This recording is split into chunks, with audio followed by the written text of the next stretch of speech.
prices you trust. 8:30, I'm Mike Simpson. And I'm Vicki Moore. The city council meeting in Los Angeles today is supposed to be virtual, and a lot of activists say it's just a move to more. Live from City Hall this morning, and John Baird. Well, the activists are not happy, to say the least. Yes, the meetings this week are going to be virtual meetings, although at least some of the city council members will actually be inside the council chambers. Interim President Mitch O'Farrell says a COVID exposure is the reason for having the meetings online. And in a press release, the council noted that any media who attend today must wear face masks and follow COVID protocols. My mission and my duty is to help this city heal and to keep it moving forward so that we can all move on this terrible time.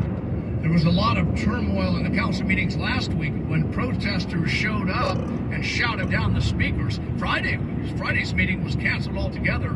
Black Lives Matter is calling for the resignation of the two council members, Gil Cedillo and Kevin DeLeon, over racist remarks that were secretly recorded. Sheila Bates was one of the protesters hunkered down at a campsite near Kevin DeLeon's Eagle Rock home. Him not resigning is unacceptable. Exactly. They were both told to resign and demanded to resign by the community. That has not happened yet. Mike and Vicki, the demonstrators are adamant the council should just pull the plug on all council meetings until those two finally hand in their resignations. What if they just don't resign? We'll talk about that at 8:45 live. Right now, Congresswoman Karen Bass got some high-profile support in her campaign for LA mayor. She was at an event mid-city on abortion rights, talking about the welcome that the VP got. How is that for a welcome home? It's good to be home. It's good to be home. Well, we love having you in LA. And talking about the stricter laws on... I do wonder, how far could they go? I mean, Jim Crow laws. I mean, could a business say, well, it's my right to only allow certain people to come in? Rick Russo held a campaign event last night in Mar Vista talking about crime and homelessness. The VP was on the move, caused a bunch of traffic problems. We talked about she shouldn't be flying out any... Yeah, just a little something else to add. President Biden's supposed to promise today that the first bill next year, if his party keeps control of both houses, would be a measure codifying abortion rights. A motion being considered today by the LA County Board of Supervisors that would make basically Narcan available at county libraries. Citing the recent fentanyl poisoning of another high school student, Supervisor Janice Hahn said access naloxone known by the brand name Narcan. I think everyone's really worried about how easy it is for a young person to take a pill that they don't realize has been laced with this poisonous fentanyl. So I think it makes sense. It's a public health issue. She says they're also looking at the possibility of county libraries being a Narcan distribution site. As a place where parents can come pick it up. It takes a little more research and to see whether or not that will be something we can do. But I think they're both really good ideas, and I think they're both really important right now. If her motion passes, the Department of Public Health would be directed to a county library with obtaining and maintaining the availability of Narcan on site at county libraries, as well as offer training on how to identify an overdose and administer the medication. Margaret Carrero, KNX News, 97.1 FM. Controversy at a high school football game in Orange County. The Redwood Mission Viejo football players say they were subjected to racist comments and taunting during a game in San Clemente. And this might not be the first time it happened. Back in 2019, Lincoln High, so that's out of San Diego, students say they went to San Clemente, the same high school, and they were the targets of racial slurs during a football game. Gas prices continue to come down, still significantly higher than the national average, but dropping another nickel in LA County overnight. So the average here, $6.05. Orange County down cents, average price $5.91. And the other gas price story was the cards that were going out from the state, the refunds, the rebates. They weren't working because the phone number didn't work, but apparently now has been fixed. So if you got a card, call it in and see if you can turn that on. Hi, getting closer to the holidays. I'll tell you about that and more as news continues here on KNX. It's 8:35. Busy day out there, Jennifer York. All right, so this is CHP involved in a crash here on the north outside of the 110 of Manchester. I just got a tip call as well confirming. I was reading it, I was thinking, yeah, so apparently sounds like it's in the express lanes, but possibly also the mainline lanes north of Manchester. Then if you continue on, poor tipster. I was just grilling him. I'm like, are you sure? He's like, yeah, north 110 to the north 5 is closed. I'm like, are you sure? I'm seeing cars. He's like, it's closed. All right, so I just grill them sometimes. So north 110 at the 5 apparently closed. This morning, Caltrans is out there right by Dodger Stadium, closing down that transition of the north 110 to the northbound 5. I also heard, and I might have been hearing things north, possibly an overturned car there. I'm waiting to hear more on that. Southbound out of the 405, nightmare drive, as you can imagine. They shut it down for Kamala Harris to get on around 8 o'clock at sunset.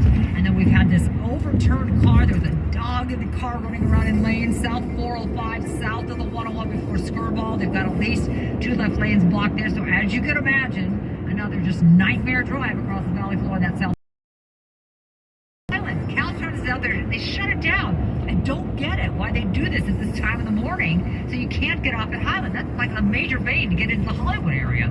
So everything's backed up on that as well. I wouldn't even try to get on the 170. It's just a parking lot from Sherman Way, southbound. After Highland, kind of opens up for a little bit, but then it gets heavy again on the South 101, starting at Santa Monica Boulevard, heading down towards the floor level. Our next traffic report is at 8:45 from the Puente Hills Hyundai 24-hour traffic center. Warming up a little bit. Today in our warmer spots and same stories we get into tomorrow. That'll be the peak of this little heat wave, not a heat wave, a warming trend that we're in. And then cooler once we get to the weekend. 61 Santa Clarita, 63 downtown LA, 66 Santa Ana. Well, we start talking, even though we don't really have the seasons necessarily in Southern California, we talk about the seasons. The season of sometimes clouds come. Giving and the season of hiring. Major retailers are divided on how they're hiring. While Amazon and Target are aiming for roughly the same holiday hires as 2021, Walmart, the nation's retailer, announced it's bringing on only about a quarter of last year's figure. Macy's is also pulling back, taking on about half as many seasonal workers as last year. Let's talk about Amazon because they're being accused of anti-union activity by workers out in San Bernardino. Time says the group of workers at the air freight hub, they filed a complaint. Threatened and then fired an employee in retaliation for signing a petition for a wage increase and then soliciting coworker signatures, taking part in a walkout, all that. The group alleges in the filing that Amazon had interrogated the employees about union-related activities, issued write-ups to employees, and that was retaliation for wearing stickers in support of the extra money. It is National Teen Driver Safety Week. Crashes are the leading cause of death for drivers between the ages of 15 and 18 in the U.S. On average, we lose about 6 teenage drivers to fatal traffic collisions daily. When we look at fatalities, 10% of those are here in California. Officer Andrew Barclay is Public Information Officer for the CHP Golden Gate Division. He says the biggest problem young drivers have is distraction. And it's not just phones. Things like reaching for an object in the vehicle or even talking with other passengers can be that distraction. And when it comes to cell phones, there's actually a law prohibiting teens from even having their devices within reaching distance.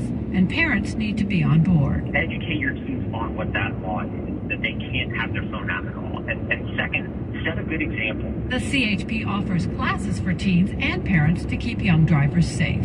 Kathy Whitman, KNX News 97.1 FM. Wildfire smoke and the impact of it on climate change. A UCLA study finds the smoke from wildfires in the impact on the attempts to reduce the greenhouse gases. Researchers say 16 years of gas reductions in California from 2003 to 2019. That was all completely offset by the fires, and that was just from 2020 alone. They add over the long term, vegetation regrowth in the burned areas could reduce some of the emission impacts, but that's not going to happen very quickly, or at least not quickly enough to affect climate change. There is a new venture capital fund that is said to be burning through cash to stop wildfires. Convective Capital is targeting fire tech. We're a $35 million venture capital fund that does really investing into technology companies building for wildfire. Bill Clerico is managing partner. He says urgency makes this the right time for the fund. Fire has been like kind of a slow burn, no pun intended, where, it's always been this sort of issue, but it's been way out in the woods, and it's only in the last really 5 years that it's hit so close to home. so repeatedly. He says the goal of the fund is to merge fire and tech. And so I think the best ideas come from those communities really coming together, talking about how technology can help provide solutions. Already, the fund has seeded companies like Overstore. Overstore uses